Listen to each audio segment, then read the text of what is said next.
마가복음 8장 31절에서 38절의 말씀입니다.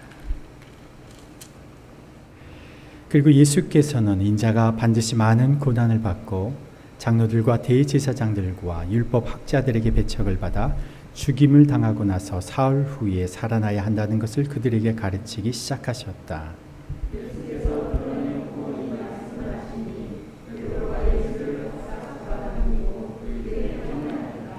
그러나 예수께서는 돌아서서 제자들을 보시고 베드로를 꾸짖어 말씀하셨다. 사탄아, 내 뒤로 물러가라. 너는 하나님의 일을 생각하지 않고 사람의 일만 생각하는구나.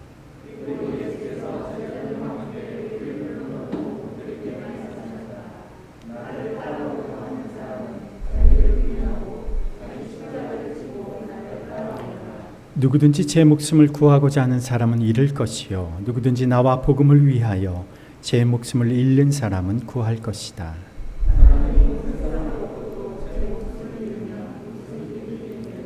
사람이 제 목숨을 되찾는 대가로 무엇을 내놓겠느냐?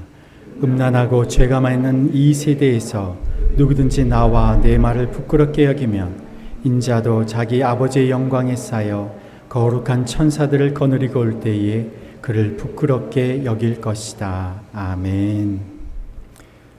우리가 방향을 가리킬 때 동서남북 이렇게 사방을 말합니다. 동쪽은 해가 뜨는 쪽입니다. 서쪽은 해가 지는 쪽입니다. 동과 서의 이런 방향은 알지만 동과 서는 이렇게 선으로 구분되지 않습니다. 지구를 반으로 나눠서 동쪽 편은 동, 서쪽 편은 서 이렇게 구분하지는 못합니다. 여기 서 있는 우리들이 볼 때에 동쪽은 우리가 지금 이렇게 마주하고 보고 계신 이 심악산 쪽이 동쪽입니다. 그 너머에는 의정부 쪽이 있습니다. 그런데 가평에 사시는 분들에게 의정부라고 하면은 서쪽에 위치한 도시입니다. 우리가 방향은 분명히 잘 알지만 여기서부터 동쪽, 여기서부터 서쪽 이렇게 선으로 구분되어 있지가 않습니다. 신앙생활을 하는 우리의 삶도 이와 비슷할 때가 많습니다. 방향은 압니다. 하나님이 바라시는 것이 이쪽 방향이라는 것은 압니다. 하나님이 원하시는 거룩한 삶의 방향이 어느 쪽인지 압니다. 그리고 그와 반대로 하나님이 원치 않으시는 죄악된 삶의 방향이 어느 쪽인지도 압니다. 큰 틀에서 방향은 알지만 우리의 삶에서 그 분명한 선을 긋기는 쉽지가 않습니다. 분간하기가 쉽지 않습니다. 그래서 하나님을 믿는 사람들이 쉽게 하나님이 바라시는 것, 그렇지 않은 것을 구분하는 방법이 지금까지 있어 왔습니다. 그 중에 하나가 시간을 구분하는 겁니다.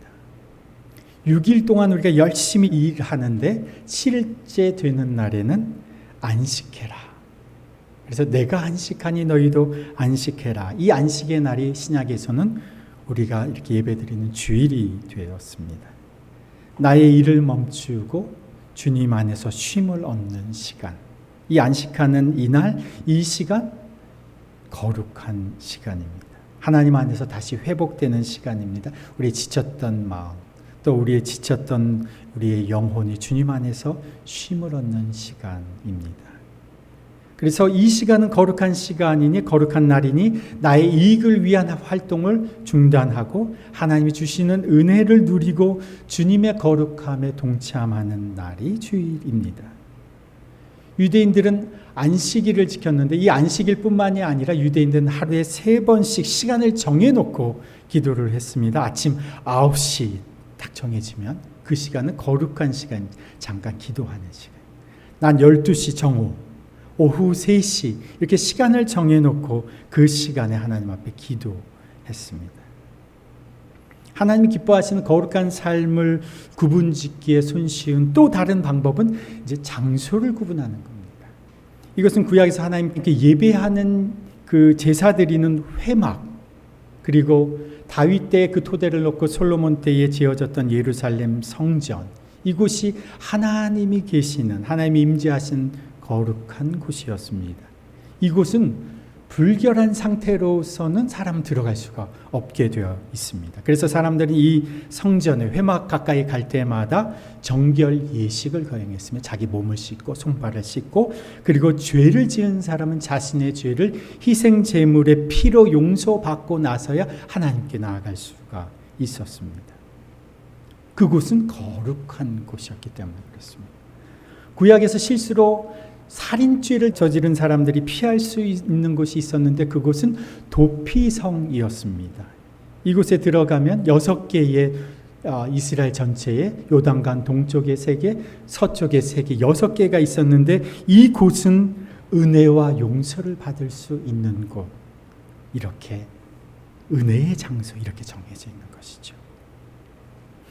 이렇게 구분 짓는 것은 먹는 것에서도 마찬가지였습니다. 구약에서 먹을 것은 이것은 먹을 수 있는 것, 이것은 먹을 수 없는 것, 정한 동물, 정하지 않은 부정한 동물, 이렇게 구분 지어져서 사람이 먹는 것도 구분을 했습니다.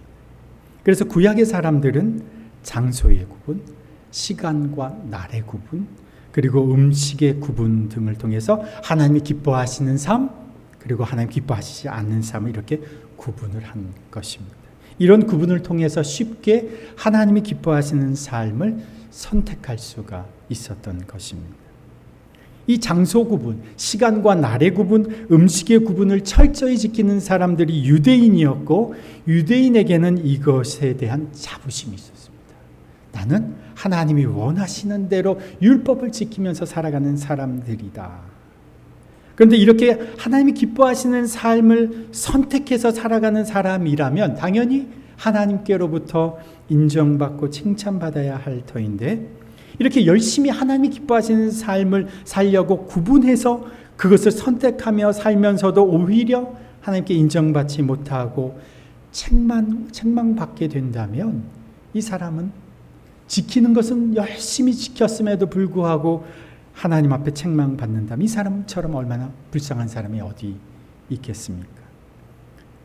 누구보다도 하나님이 기뻐하시는 삶을 살려고 애썼던 사람들이 예수님의 제자들인데, 그 중에서도 유대 제자들 중에 가장 열심 있고 리더였던 베드로가 예수님께 인정받고 칭찬받기보다는 오히려 꾸중을 듣는 상황이 오늘 본문에 나오는 상황인 겁니다. 오늘 마가복음 8장 31절에서 33절까지 우리 다시 한번 살펴보겠습니다. 마가복음 8장 31절에서 33절 함께 봉독합니다. 그리고 예수께서는 인자가 반드시 많은 고난을 받고 장로들과 대제사장들과 율법학자들에게 배척을 받아 죽임을 당하고 나서 사흘 후에 살아나야 한다는 것을 그들에게 가르치기 시작하셨다. 예수께서 드러내놓고 이 말씀을 하시니 베드로가 예수를 바싹 잡아당기고 그에게 항의하였다. 그러나 예수께서는 돌아서서 제자들을 보시고 베드로를 꾸짖어 말씀하셨다. 사탄아, 내 뒤로 물러가라. 너는 하나님의 일을 생각하지 않고 사람의 일만 생각하는구나. 베드로는 유대인으로서 평생 하나님이 원하시는 율법에 따라 하나님이 원치 않는 삶을 구분해서 배척하였고 하나님이 원하는 삶을 선택하며 살아온 사람입니다. 그런데 예수님이 하신 말씀에 베드로가 반대 의사를 표명하기는 하였다고 하지만 예수님으로부터 사탄이라고 하는 호칭까지 당하며 지금 모욕을 당하고 있는 것입니다.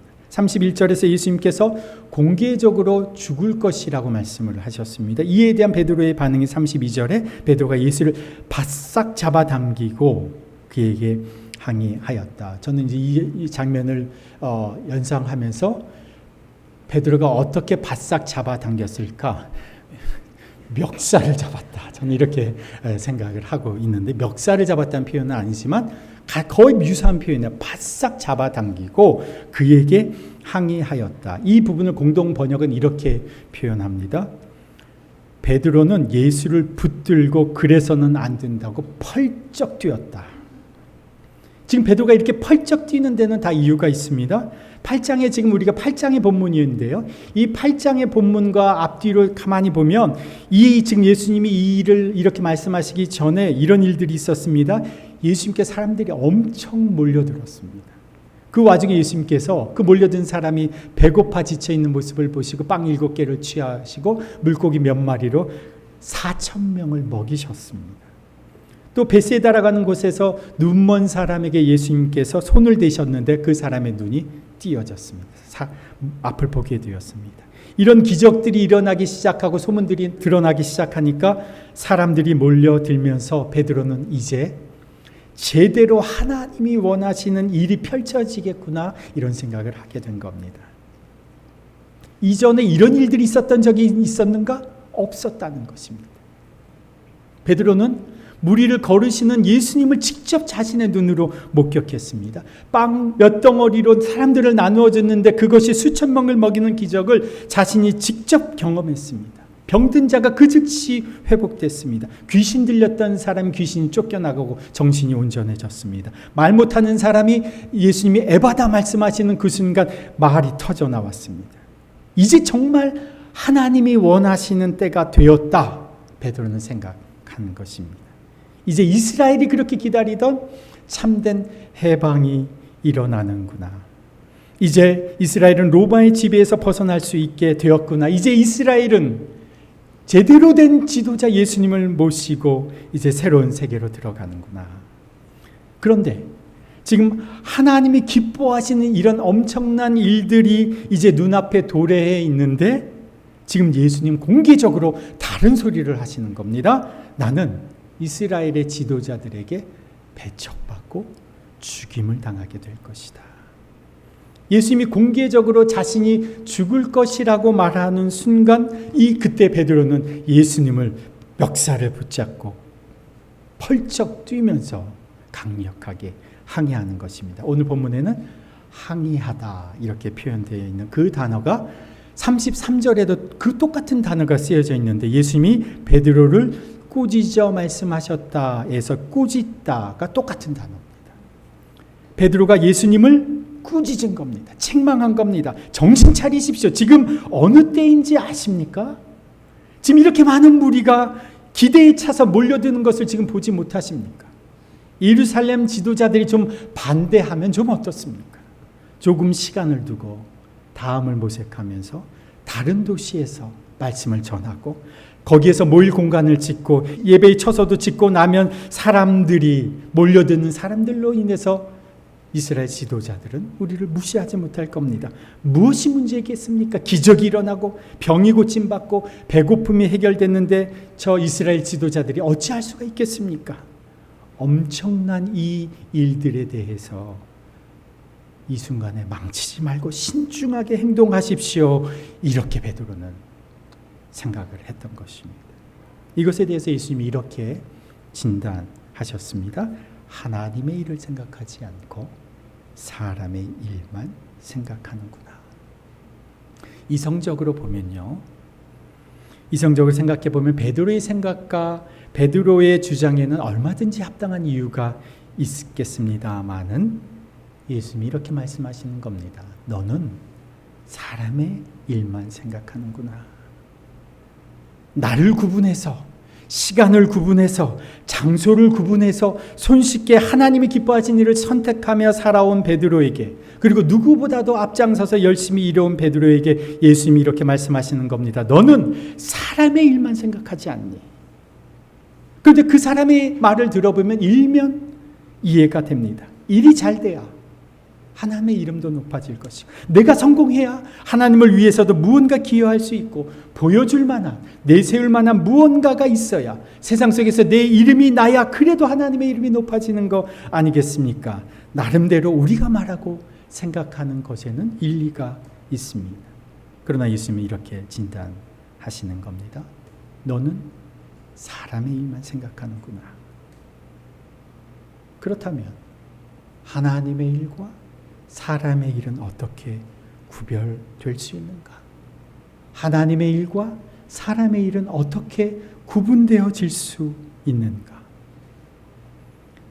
고린도전서 2장 8절 우리 한번 찾아보실까요? 8절 9절 찾으신 분들 함께 봉독합니다. 이 세상 통치자들 가운데는 지혜를 아는 사람이 하나도 없습니다. 그들이 알았더라면 영광의 주님을 십자가에 못 박지 않았을 것입니다. 그러나 성경에 기록한 바 눈으로 보지 못하고 귀로 듣지 못한 것들, 사람의 마음에 떠오르지 않는 것들을 하나님께서는 자기를 사랑하는 사람들에게 마련해 주셨다 한 것과 같습니다. 지금 이 본문이 한 번 읽어서는 이렇게 잘 이해가 안 되실 수는 있습니다. 여러분, 아무리 논리적으로 맞는 말을 해도, 아무리 완벽한 설명을 해도 그 사람 안에 성령이 계시지 않으면 그것은 하나님의 논리에 맞지 않는 일이 됩니다. 내 이성과 내 논리에 잘 맞는 일이어도 내 안에 성령이 계시지 않으면 그것은 하나님의 논리와 하나님의 질서에 부합되지 않는 일이 되어버립니다. 그 대표적인 예가 무엇입니까?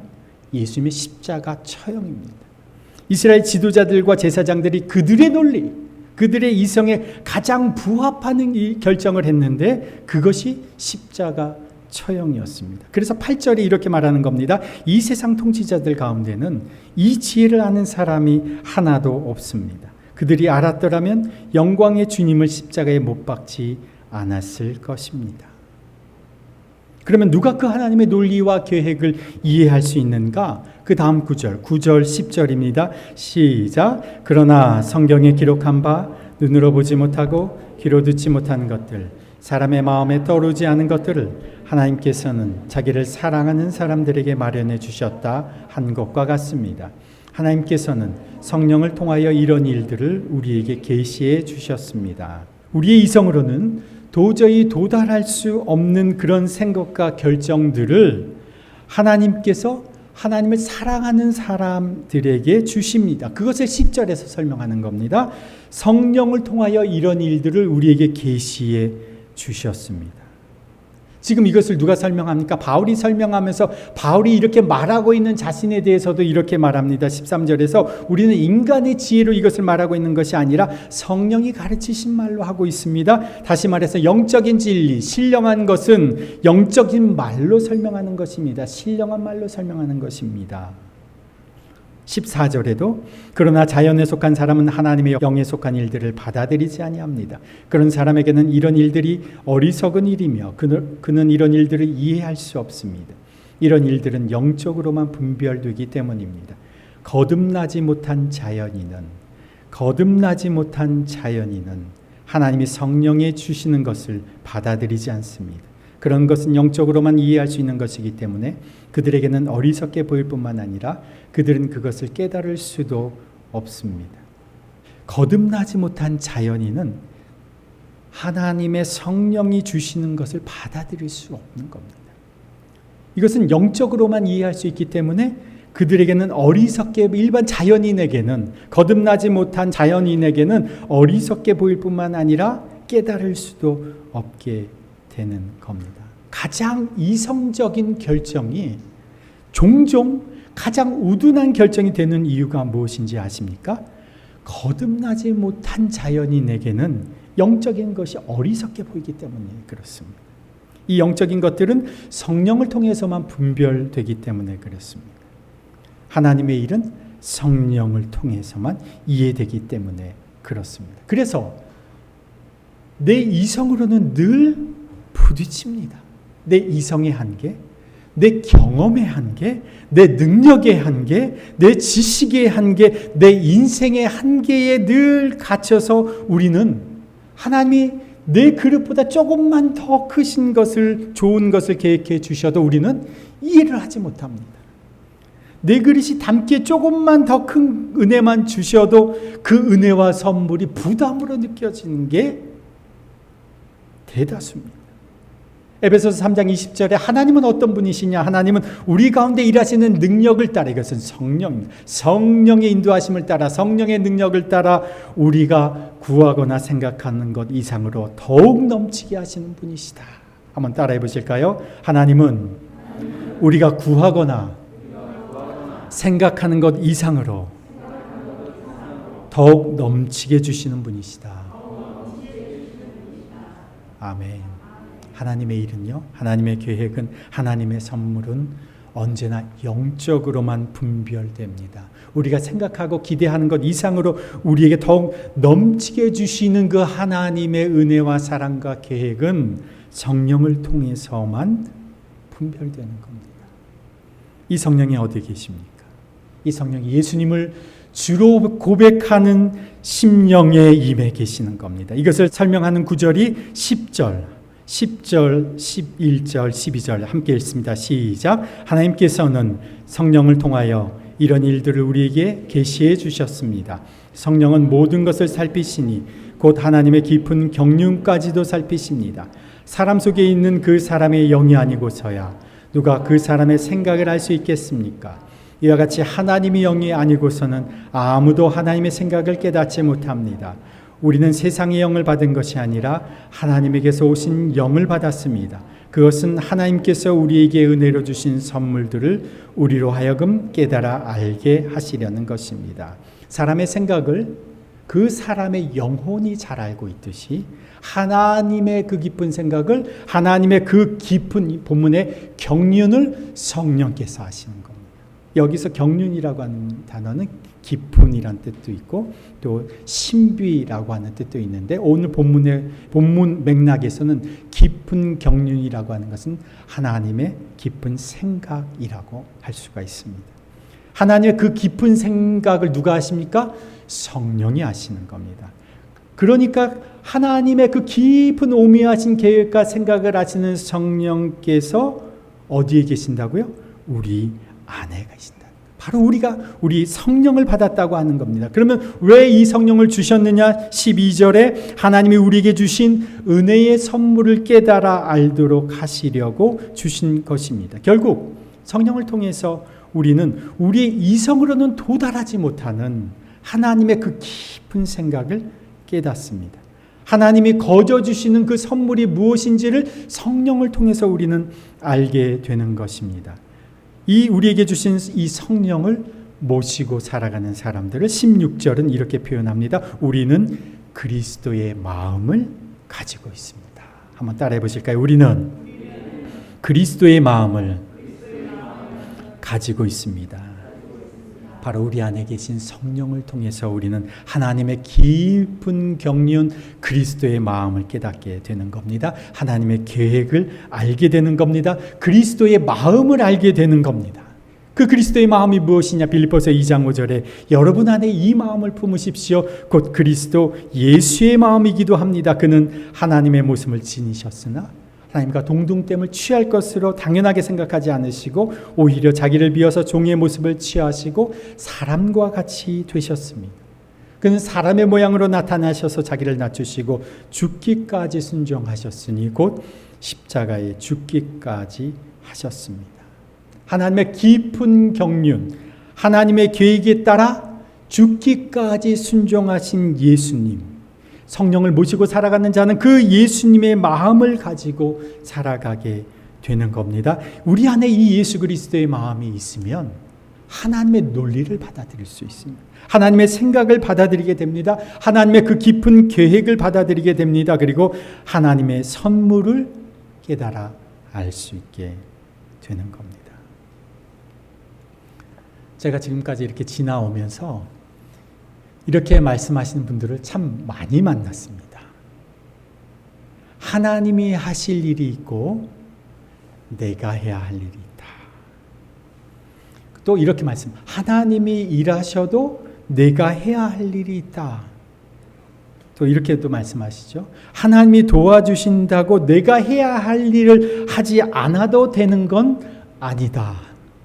이 말이 틀린 말은 아닙니다. 이게 틀렸다고 말씀드리는 건 아니에요. 그런데 하나님의 일과 나의 일이 그렇게 구분이 쉽게 됩니까? 이렇게 말씀하시는 분들은 사실 저는 그 마음의 중심을 이렇게 받아들입니다. 내가 하나님의 일을 하고 싶고 하나님의 일에 참여하고 싶은데 나는 아직 사람의 일만 열심인 것 같아요 라고 말씀하시는 것으로 저는 들려요. 그러면 어떻게 해야 합니까? 그리스도의 마음으로 행해야 합니다. 그러면 내 일이 하나님의 일이 되고 하나님의 일이 내 일이 됩니다. 그런데 그리스도의 마음이 없으면 그러면 어떻게 되는지 아십니까? 그 타이틀이 목사고 전도사고 장로고 권사여도 하나님의 예수 그리스도의 그 마음이 없으면 가장 거룩한 곳에서 가장 거룩한 시간에 하나님과 상관없는 사람의 일만 하는 사람이 되고 말아버립니다.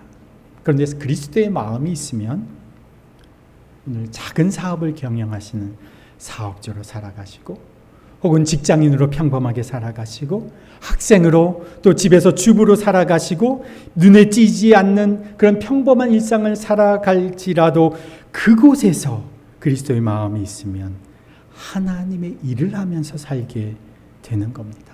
아무도 알아주지 않는 시간, 아무도 보지 않는 그 장소에서도 그곳에서 그리스도의 마음으로 살아가면 그곳은 하나님의 일을 하면서 살아가게 되는 곳이 되는 겁니다. 누가 그리스도의 마음을 가졌습니까? 바로 성령을 모시고 살아가는 자에게 하나님께서 그 예수 그리스도의 마음을 깨닫게 해 주시는 겁니다. 여기 있는 우리 모두에게, 여기 있는 우리들에게 예수님께서 자신의 생명을 아낌없이 내어주셨습니다. 하나님의 일은 바로 이 예수 그리스도를 신뢰하는 겁니다. 요한복음 6장 28절에 사람들이 와서 예수님께 묻습니다. 하나님의 일을 하는 것이 어떤 것입니까? 하나님의 일을 하는 것이 뭡니까? 예수께서 이렇게 대답하셨습니다. 하나님께서 보내신 일을 믿는 것이 하나님의 일이다. 하나님의 일은 예수 그리스도를 믿는 것, 예수 그리스도를 신뢰하는 것, 다른 말로 하면 예수 그리스도의 마음을 가지고 살아가는 겁니다. 누가 그리스도의 마음을 가졌습니까? 바로 성령을 모시고 살아가는 자입니다. 자연인으로는 이해하지 못하는 일을 성령으로 사는 사람은 이해하게 되는 겁니다. 여러분, 이렇게 고백해 보십시오. 예수님 사랑합니다. 예수님 감사합니다. 이렇게 수시로 고백해 보십시오. 성령을 통해서 예수 그리스도의 마음이 여러분 가운데 부어질 겁니다. 성령이 여러분의 심령에 충만히 임하게 될 것입니다. 여러분이 때로 낙심하고 실망하게 되는 힘든 순간을 만날 때마다 이렇게 간구해 보십시오. 주님, 주님의 마음을 나에게 주십시오. 주님, 주님을 의지합니다. 주님을 신뢰합니다. 고백하며 주님, 주님의 마음을 나에게 주십시오. 간구해 보십시오. 예수 그리스도께서 여러분의 마음을 붙잡아 주실 겁니다. 주님이 여러분을 위로해 주십니다. 주님이 여러분에게 공급해 주십니다. 아내도 남편도 자식도 친구도 잠시 위안은 될지 몰라도 진정 나에게 위로를 주지 못합니다. 그런데 우리 안에 계신 성령을 통해서 예수님이 친히 우리를 위로해 주십니다. 친히 우리를 위하여 십자가 고난을 당하시고 나를 대신하여 죽으신 그 예수님이 우리의 인생을 꼭 붙잡아 주십니다. 우리의 영혼을 건져 주십니다. 그리고 우리를 돌보시고 인도해 가십니다. 이 예수님을 신뢰하며 성령을 통하여 우리에게 주시는 예수 그리스도의 마음을 가지고 살아가는 자가 사람의 일만 생각하는 이 사람들 속에서 진정으로 하나님의 일에 참여하는 자로 살게 될 것입니다. 하나님 아버지, 열심히 살아온다고 애써왔지만 어찌 보면 우리의 삶은 사람의 일만 생각하며 살았던 인생이었는지 모릅니다.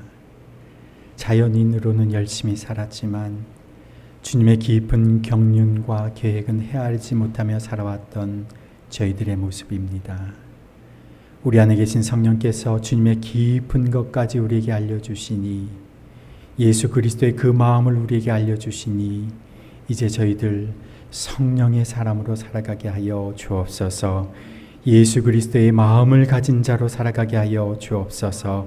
죽기까지 순종하신 그 예수님의 마음처럼 날마다 내 목숨과 영화만을 구하는 나를 부인하고 예수님의 십자가에 나의 옛사람을 못 박으며 날마다 예수의 마음으로 살아가게 하여 주옵소서. 사람의 일로만 분주하게 하는 사탄의 거짓된 술수에서 자유케 되며 사람의 일에만 관심 갖게 되는 모든 상황과 환경에서 자유케 되게 하여 주옵소서. 나의 영광을 포기하고 주를 위하여 살아갈 때에 주님의 영광을 우리도 누리며 살아가는 자가 되게 하여 주옵소서. 주의 권세와 능력을 경험하며 주님의 위로와 돌보심을 경험하며 살아가는 저희들 되도록 인도하여 주옵소서. 이제는 우리 구주 예수 그리스도의 그 지극하신 은혜와 하나님 아버지의 그 무한하신 사랑과 그리스도의 마음을 갖게 하시는 성령 하나님의 교통하심과 역사하심이 그리스도의 마음으로 하나님의 일에 참여하는 일상을 살아가기로 결단하며 세상으로 나아가는 주님의 백성들 위에, 그 가정 위에, 그 일터 위에, 주의 몸된 교회 위에 이제부터 영원토록 함께 하시기를 간절히 축원하옵나이다. 아멘.